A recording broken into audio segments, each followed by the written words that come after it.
আমি এখন আপনাদেরকে একটা ইন্টারেস্টিং বিষয় দেখাচ্ছি, সেটা হচ্ছে যে আমার হাতে এই ঘড়িটা, ঠিক আছে? এই যে আমি একটু সামনে নিয়ে দেখাচ্ছি আপনাদেরকে।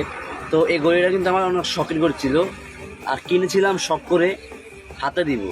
যদিও ঘড়িটার দাম একটু কম, এটা আপনার দেখেই বুঝতে পারতেছেন, বা অনেকে বলতে পারেন দাম বেশি কম, সেটা আমি গণ্য করি না। তবে আমার কাছে ঘড়িটাই ভালো লাগলো। ঘড়ির দাম নির্ধারণ করে আমি হাতে দেবো এরকম মানুষ আমি না। তো আমি হাতে দেওয়ার পরে এখন দেখেন হাত থেকে পড়া মানে টাইসের মধ্যে পড়ছে। তো আমার ঘড়ি একদম উপরের সাবাটা পড়ে গেছে। এখন আমার খুব আফসোস হচ্ছে, এটার জন্য কী করা এখন আমি কোনো পথ খুঁজে পাচ্ছি না।